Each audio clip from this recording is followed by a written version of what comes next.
রহমাতুল্লিল আলামিন একদিন সাহাবায়ে কেরাম নিয়ে সামনে বয়ান করে। নবী বলল, সাহাবীরা, জীবনে কোনোদিন আব্বা আম্মার সাথে খারাপ ব্যবহার করি না, বদদুয়া নিবা না। সাহাবায়ে কেরামদের নবীর ঘটনা শোনায়।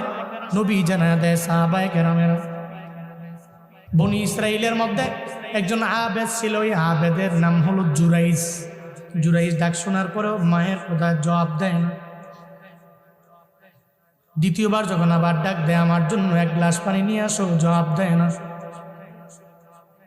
তৃতীয়বার যখন আবার মা ডাক দেয় জুরাইজ, আমি মায়ের তৃষ্ণা লাগছে রে, আমার জন্য এক গ্লাস পানি নিয়ে আয়। এরপরও জবাব দেয় না। মায়ের আগান্বিত হয়ে গেল, ক্ষুধান্বিত হয়ে গেল, রবের দরবারে আবদার জানায়, ও দয়ার আল্লাহ, আমার জুরাইজের আমি 3বার ডাক দিলাম, 3বার আমার কথা শুনে নাই রে। আল্লাহ গো, এই জুরাইজের তুমি একটা বেশ্যা নারীর ফিতনার মধ্যে না ফালায়া দুনিয়া থেকে তুমি নিও না। মায়ে বদদুয়া দিল। মায়ে যখন